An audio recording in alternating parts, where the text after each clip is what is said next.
to the Monday Morning Marketing Podcast for all decision makers and action takers. Take it away, Esther.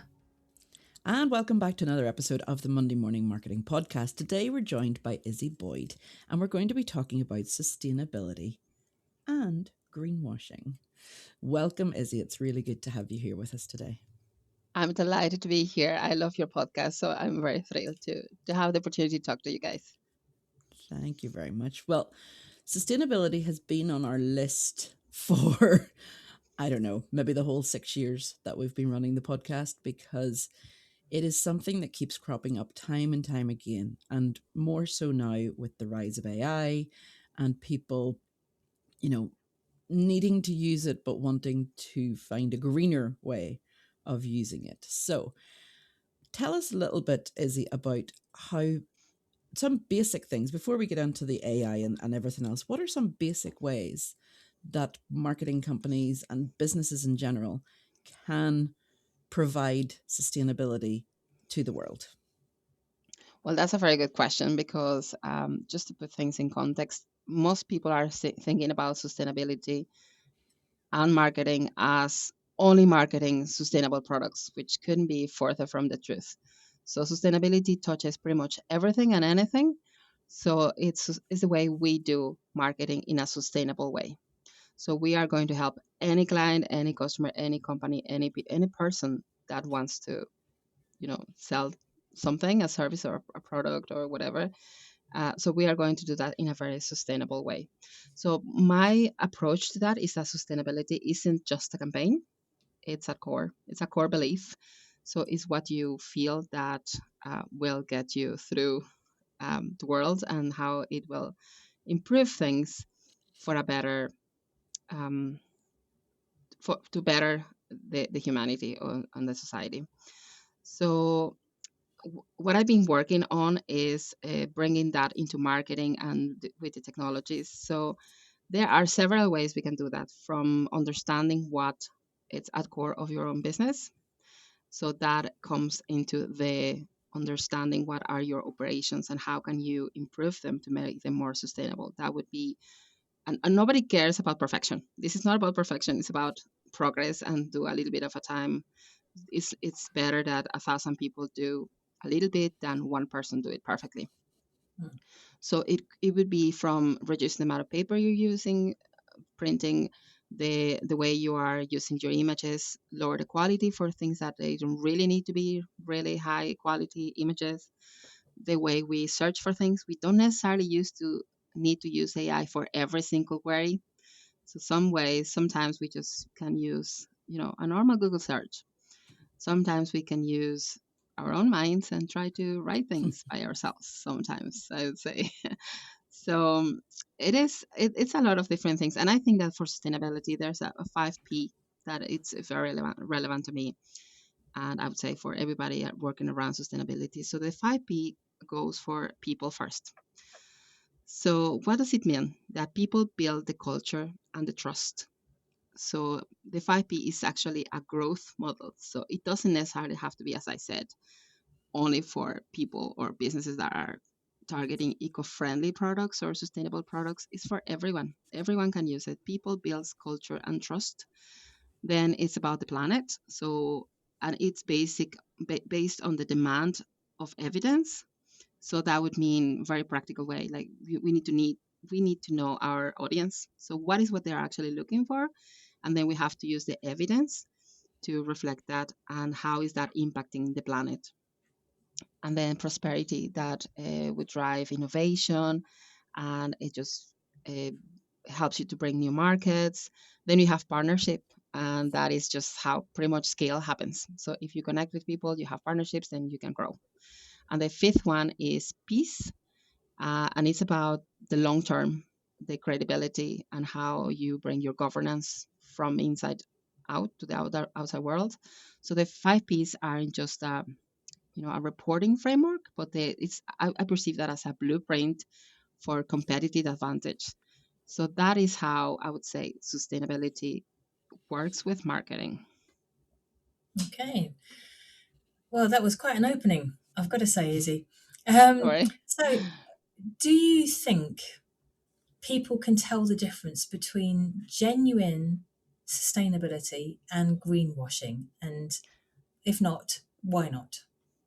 Well, there's unfortunately a lot of has been happening for a long time. The greenwashing people or companies would have choose to mislead, use information that wasn't really accurate to portray themselves as more eco-friendly.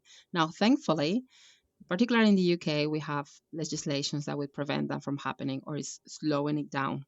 I think the wiser consumer would very much be very critical about what the products are buying, and they would say, well, that's not really very green, it's not very ecological.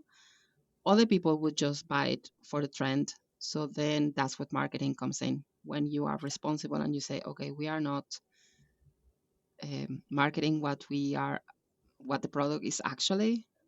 It's not as eco-friendly as we are advertising it, so we need to be more truthful about that. So yes, it depends on how the product is, if the product or the service is actually green. And the second part is how we actually market it. So I would have to put my hand up, and I've fallen many times for that false green products or services. And Yeah. then later in time, you catch on, and it's like, well, actually, it's not as green as I thought. Yeah. So I see a lot of companies when they send emails, and at the footer of the email, we don't print off items and we don't print, because they're showing, and it's, been there for 10 years at least on the bottom of the footer that Yeah, this is their way of showing how green they are to their customers, just in this little sentence of, we don't print, so we don't cut down trees. Then when I go to book a flight, for example, they ask me to pay more so they can plant trees to offset their carbon. So, like, why, as a consumer, should I have to pay for that company, that $1 billion company, to plant a tree? Should it not just come from them?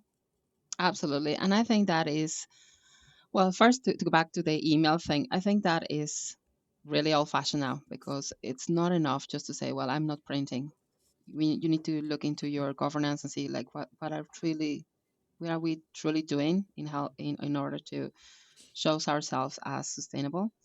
There's plenty more things you can do, from choosing your providers, local providers, and trying to do reuse more, or reduce, most importantly, more than anything else, than reduce, reuse, and then finally recycle. So I think most organizations would only solely focus on recycle, which still Mhm. is good, but there's more to do.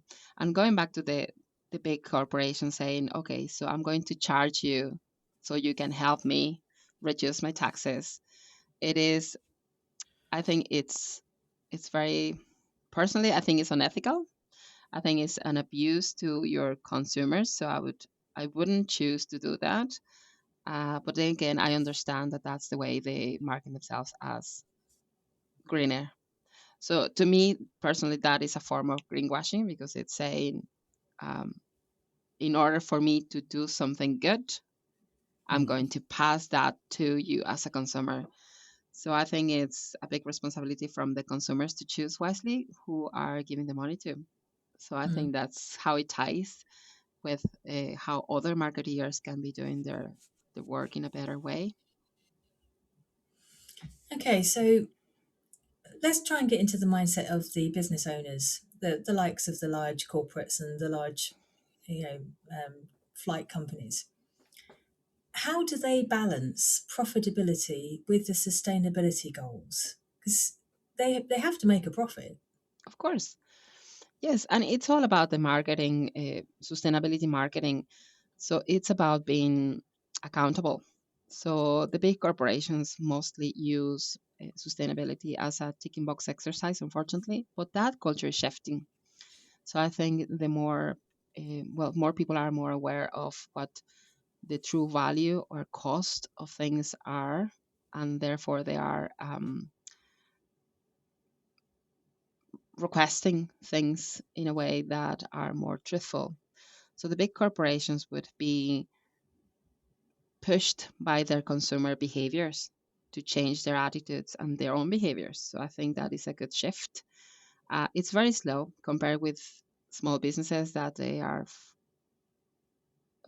quicker to shift and they are quicker to respond to the needs and to how they behave in terms of who they choose to partner with or where their supply chain comes from. So I think it depends on the core team mostly. So that's why I think that the marketing team is pretty much the champion of sustainability, or should be seen as the Mm. sustainability champion, because at the end of the day, when you think about it, marketing integrates the activities of the business to the world in a daily life, and that facilitates conversations and shapes business decisions, and it influences pretty much what society perceives to be normal and desirable and valuable. That's why I believe that marketing sustainability in marketing is the most important shift currently. So I think that we need to bring sustainability to the perspective in marketing, or bring the perspective of sustainability in marketing. Okay, so that's quite interesting. So, what about the level of transparency? I mean, what kind of transparency is enough when sharing sustainability efforts? Good question.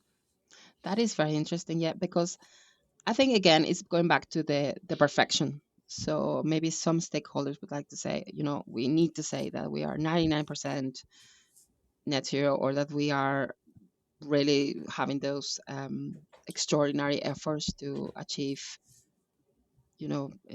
being a sustainable business.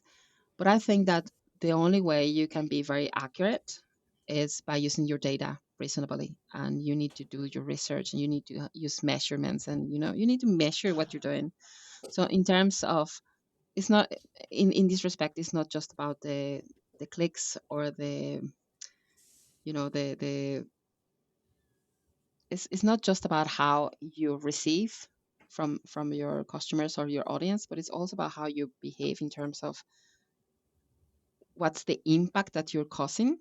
And when I Mm. talk about impact, in practice is basically expanding what we're measuring.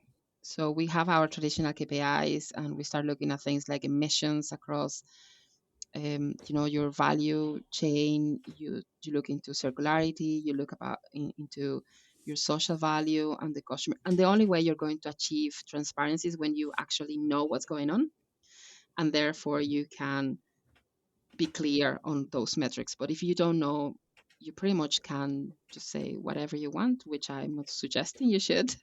But at the same time, it's what some organizations have been doing in the past. And I think now those legislations have been enforcing companies and professionals to be more accurate, more transparent in terms of what they're saying. So they cannot not any longer use the term eco-friendly if you cannot sustain that. You cannot just prove it.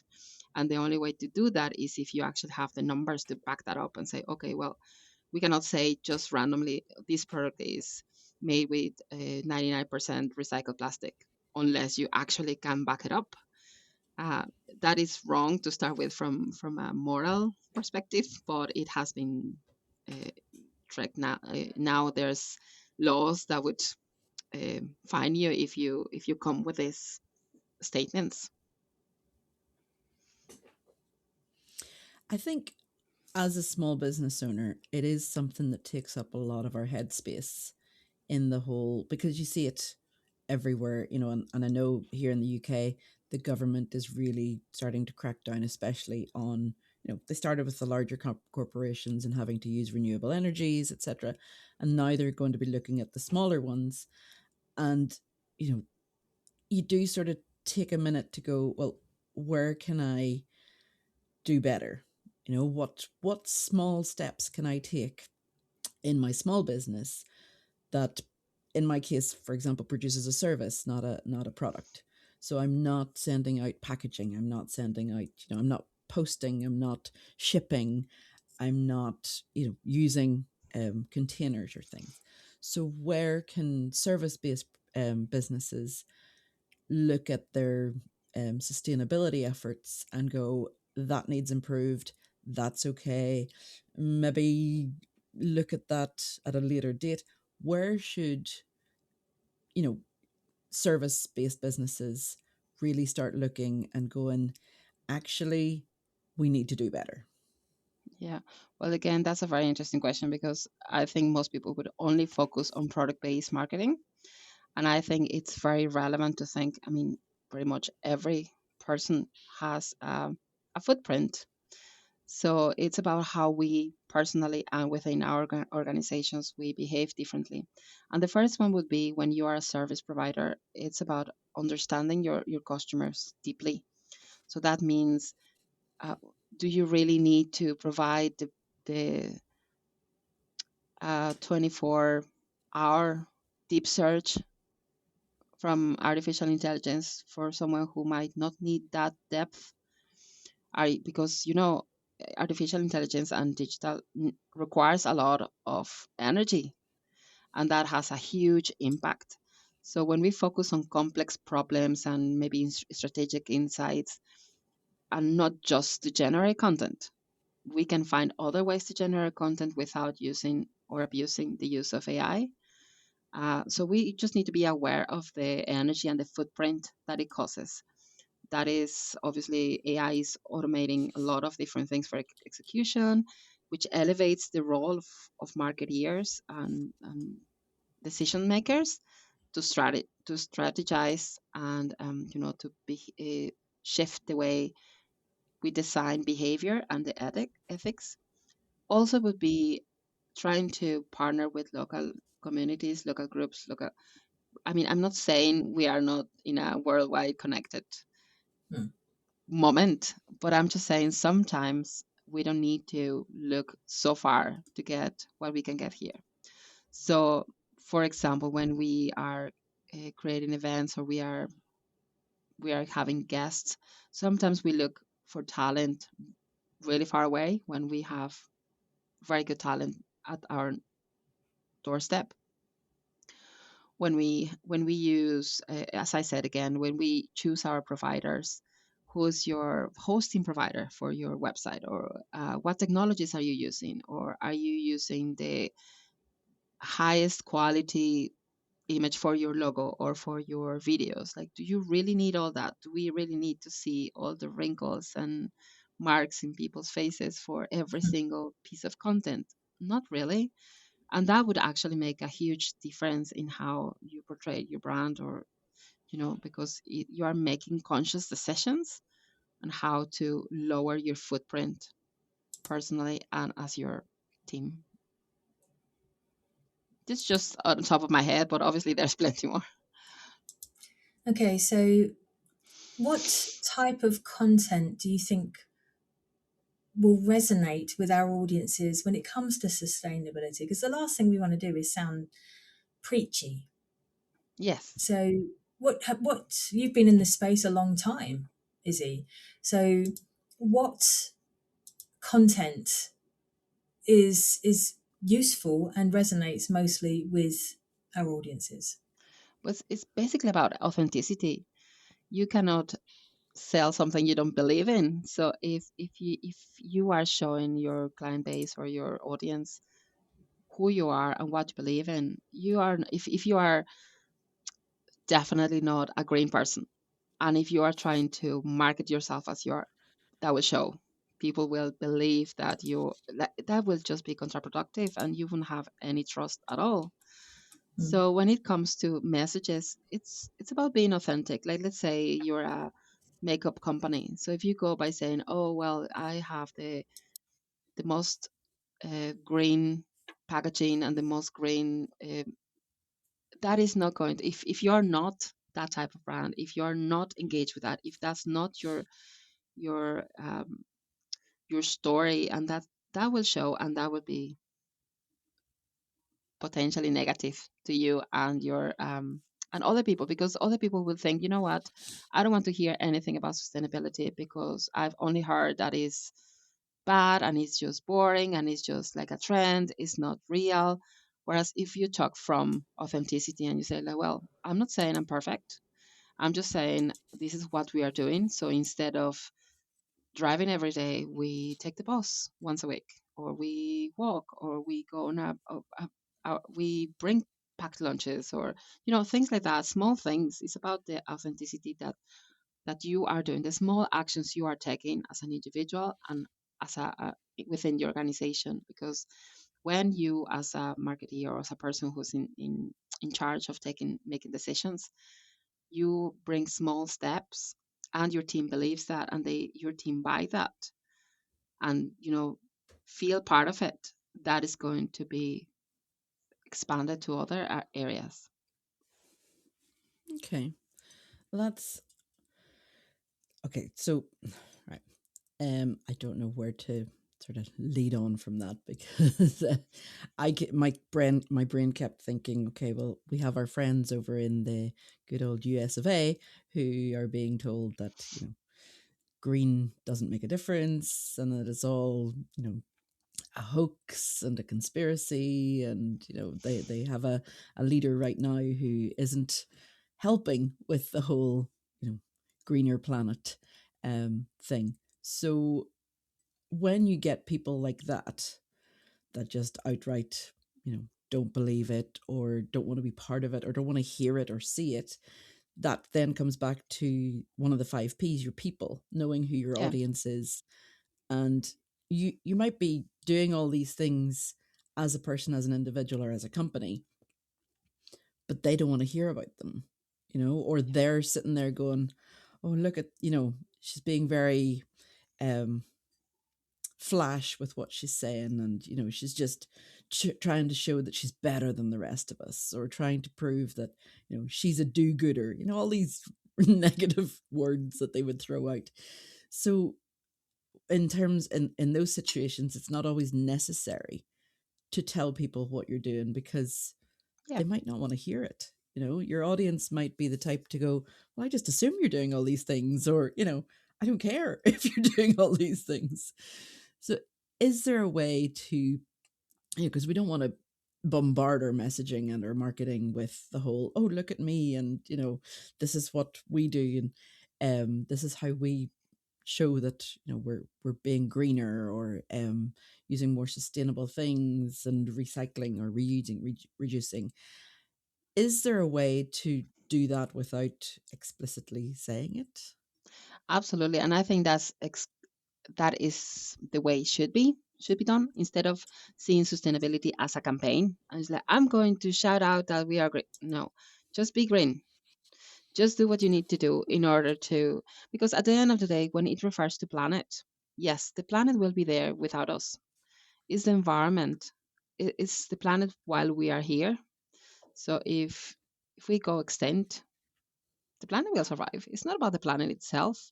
It's about the environment we live in, the way the planet, our children and further generations are going to live. So we obviously care about other humans, our own little humans mostly. So at the end of the day, it's not about showing off or about shoving in someone's throats, look, you need to do this or do that.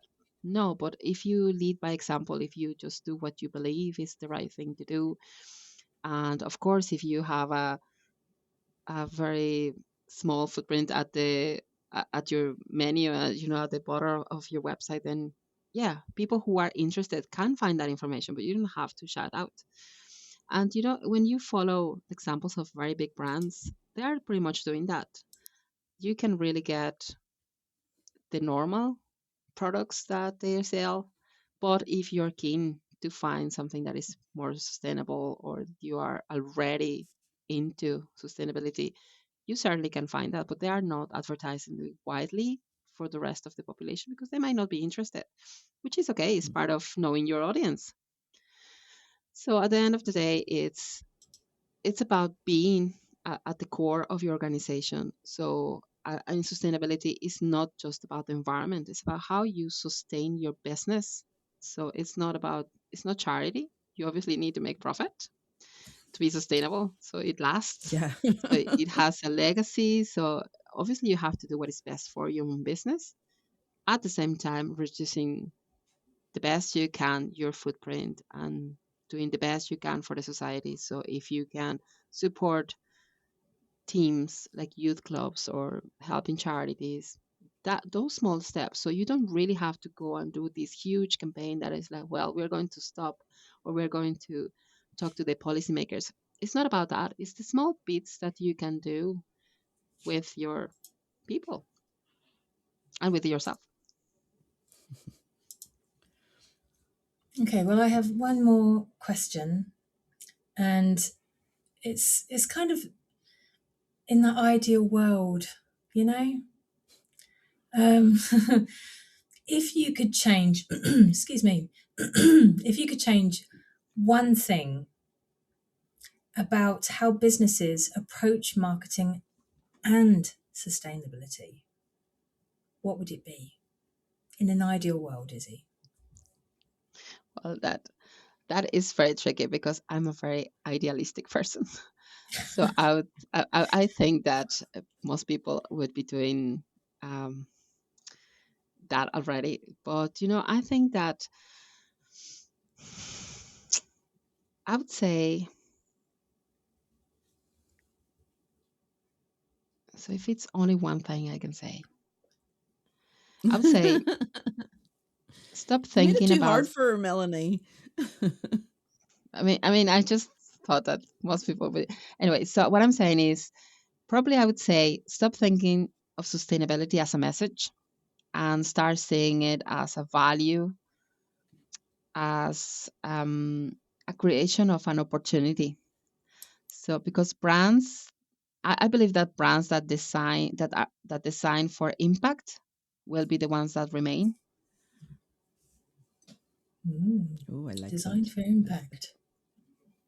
Well, that leads us on nicely to tell them, Izzy, how they can find you, how they can get in touch with you, learn more about what you're doing as you impact the world around you and the marketing around you. Where can people find you? Well, definitely, if you listen to our podcast, Conversations with Agents of Change, we are on Spotify and YouTube and well, Apple Apple Podcasts as well, and LinkedIn. I think that would be a good place to start. Brilliant. Well, thank you very much for joining us today. We have had loads of information thrown at us and lots of great things. I do encourage people to listen back to the 5 Ps, note them down, and use those as your framework for moving forward with They're your quite sustainability. actionable, aren't they? They are, yeah. Those 5 Ps. Yeah. We'll be back next week with another episode of the Monday Morning Marketing Podcast. Until then, have a great, sustainable week. Bye-bye.